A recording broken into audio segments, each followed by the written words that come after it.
For the backdrop to the brief reign of James II, we start in Sedgemoor, an area just to the southeast of the town of Bridgewater in Somerset. James inherited the throne from his older brother, and the ensuing few years would be the final battle between the divine right of kings to rule through royal prerogative and the right of Parliament to rule through the will of the people. In contrast to his older brother's philandering, James had established for himself before he came to the throne a reputation for self-discipline and application. But James was a Roman Catholic, and over the last few centuries, Roman Catholicism had established for itself inexorably in the minds of the vast majority of the British people, at whatever level of society, a reputation for authoritarianism and the denial of the rights of the people and of Parliament. But the people of Britain at every level were now tired of civil war, and there was a definite will everywhere to resolve conflict by the means for which Parliament had originally been set up, by discussion, negotiation and agreement, rather than armed conflict. At the start of his reign, James made it clear that he wished to abide by the law that was established, that no Roman Catholic could be appointed to a position of state, and the people of Britain had sufficient respect for their king and wanted to believe him. But there was the Duke of Monmouth, Charles II's favourite and firstborn illegitimate son, born out of wedlock, and therefore, as far as Charles II was concerned, with no claim to the throne. However, there were a group of parliamentarians, led by Anthony Ashley Cooper, the Earl of Shaftesbury, who wished to see the Duke of Monmouth set upon the throne simply because he was a Protestant. Monmouth, at the time of James's accession, was in self-imposed exile in Holland, being entertained by the Protestant leader of the Netherlands, William of Orange, whose son was married to James's eldest daughter Mary, who was also a Protestant. European politics impinge considerably on the situation, with Louis XIV of France at the height of his power, annexing all sorts of countries next door to France, in Spain, in northern Italy, in Germany, and wanting to add Holland to the lands over which he exercised his Roman Catholic authoritarian jurisdiction. The younger William, now his nation's leader on the death of his father, saw that Britain could be a very useful ally in the defence of his country, especially if Monmouth could oust the Roman Catholic James.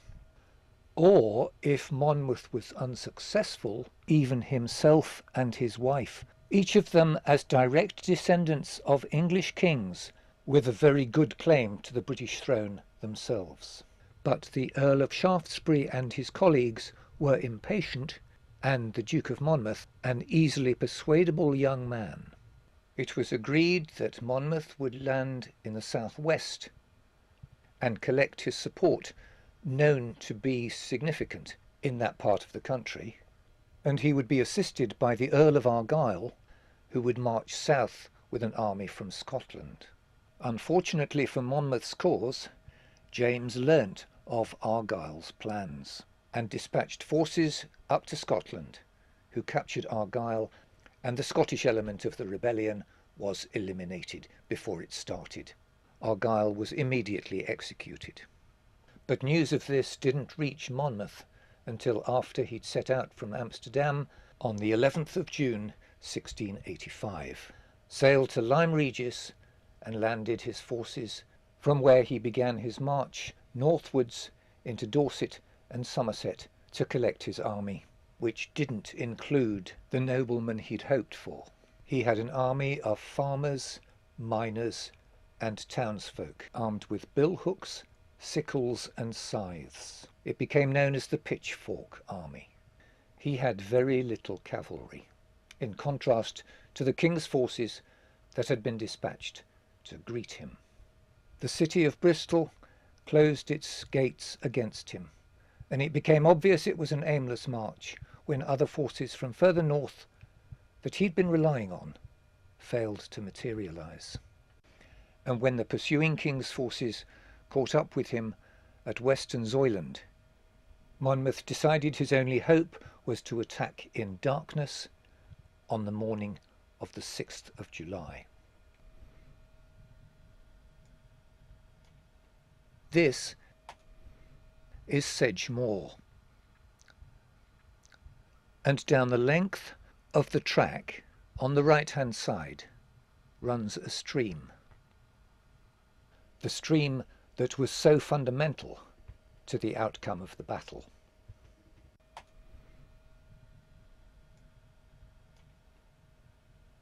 The king's forces were camped between here and Western Zoyland. That was the church in the distance, where we saw the cannon and display that will greet you when you go in. Almost next door to the church is the Sedgemoor Inn. The pursuing royalist forces, with John Churchill, later to become the Duke of Marlborough, in command at this stage, consisted of men from the Regiment of Foot, the Royal Scots, the Grenadier Guards, the Coldstream Guards, the Blues and Royals, and the Life Guards. A well-trained, well-armed army of some 3,000 men, all camped somewhere in the village, some of them billeted in this pub.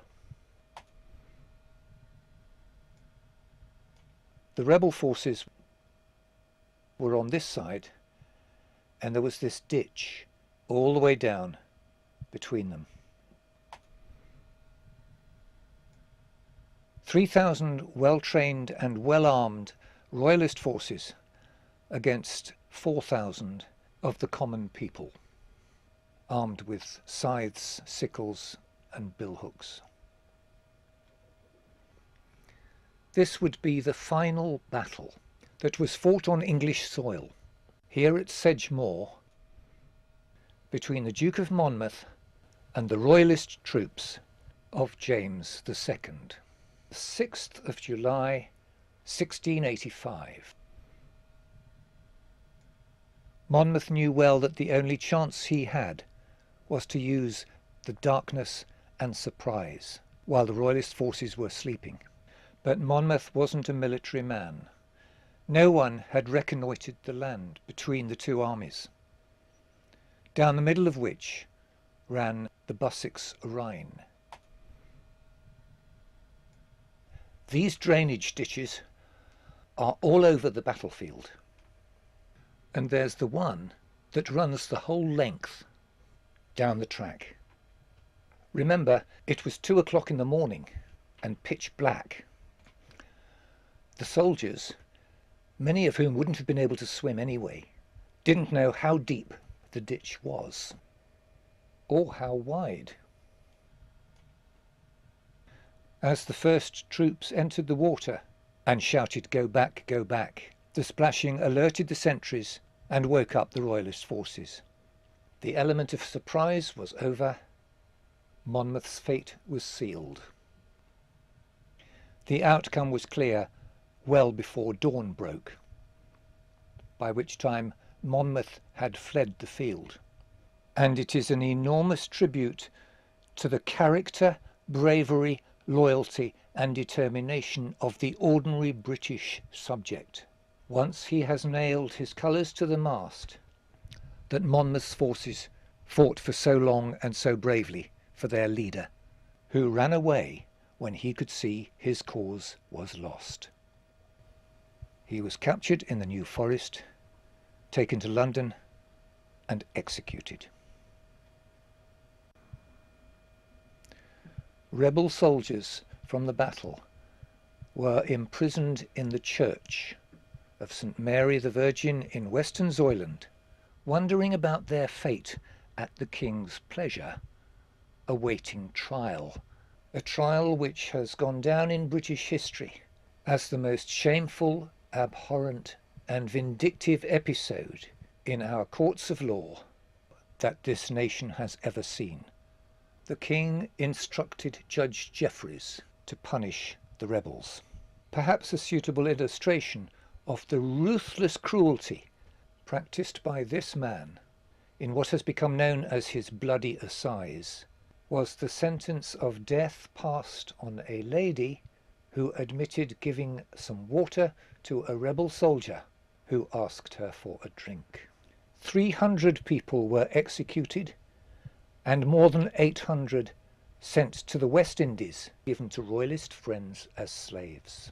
The inscription on the battle site memorial applies more to them than it does to the less than 100 royalist soldiers who gave their lives defending their king.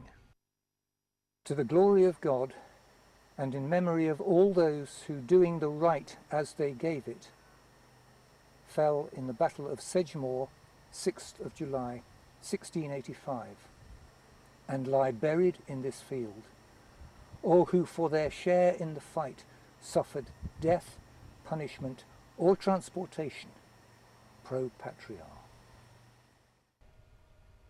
It was the final battle on English soil and the final lesson which taught everyone who lives in this nation that discussion through the parliamentary democracy that we have built up over centuries, and over just as many centuries exported to the rest of the world, is better than taking up arms and killing people. Not that King James saw it that way. Immediately after Judge Jeffreys' bloody assize, James announced his intention to repeal the Test Act, which forbade the appointment of any Roman Catholic to any position of authority within the state, and the Act of Habeas Corpus, which prevented imprisonment without trial. James also announced his intention to increase the size of his army, not because there was any particularly increased external threat, but in order to keep under control what he saw as an increasingly non-compliant population. But to do all of these things, he needed to recall Parliament. This was done, but as soon as it was done, it became apparent that he would never get the agreement of Parliament for any of those issues on his agenda.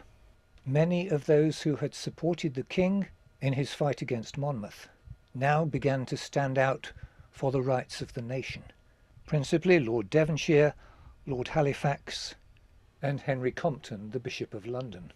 The king, meanwhile, continued to ignore the Test Act and appoint more and more Roman Catholics to senior positions of authority within the state.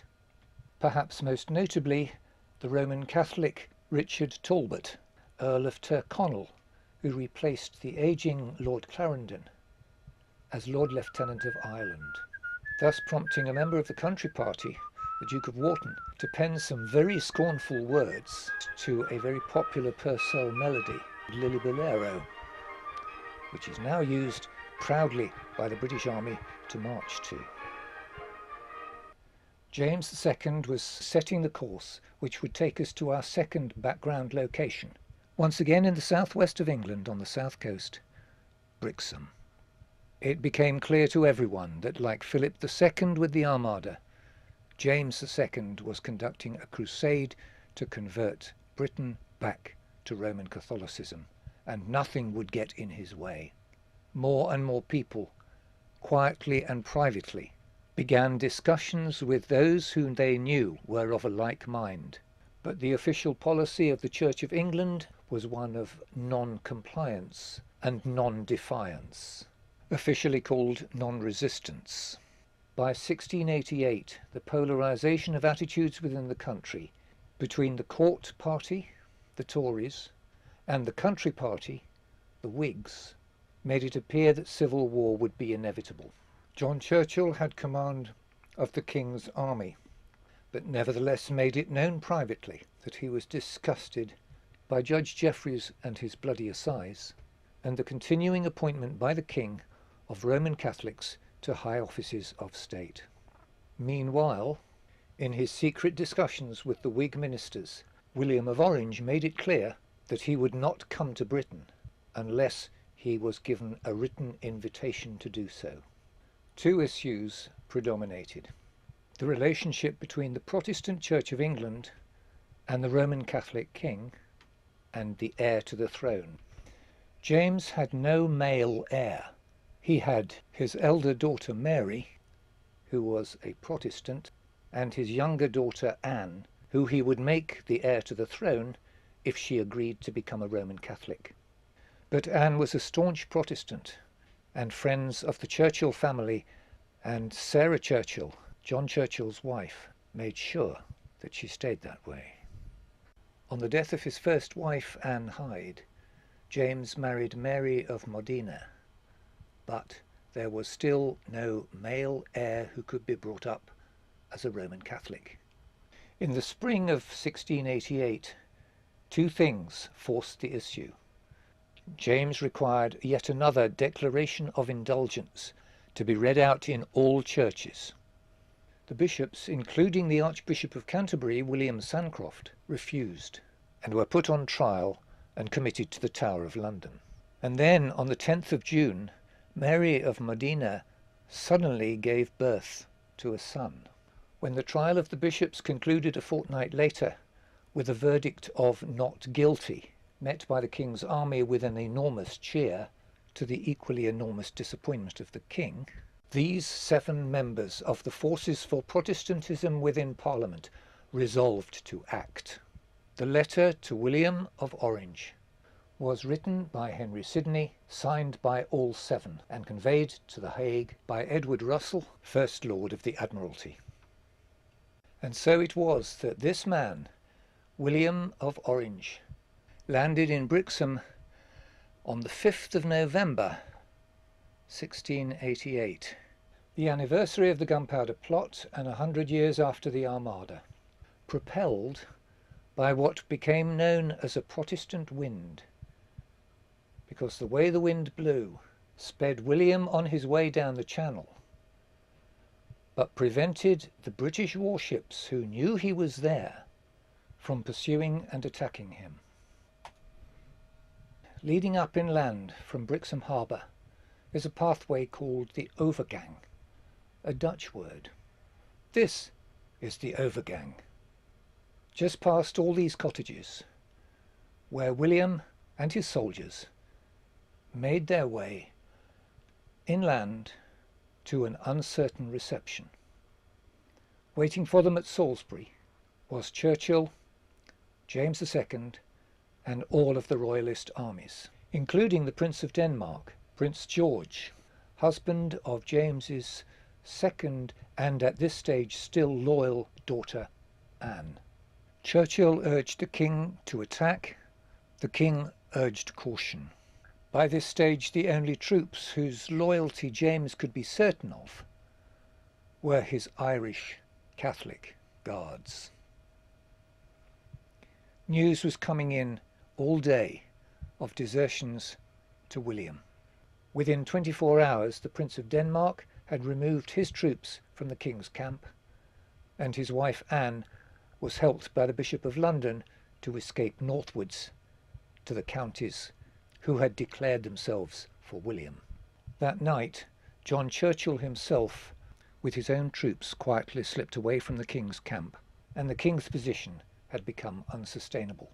Despite negotiations on his behalf by Godolphin and Halifax, James privately decided that he had had enough and made plans to escape from England into the custody of his friend Louis XIV in France.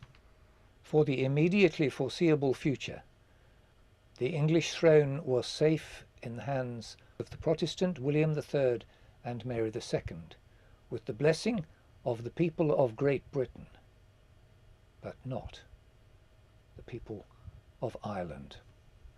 The Roman Catholic Earl of Tyrconnell had built up a significant military force in Ireland that was loyal to James II, and on the 12th of March 1689, James landed at Kinsale in an effort to marshal those forces and impose his will on the Protestants of the north, particularly those gathered together in Londonderry, which he laid siege to on the 20th of April 1689.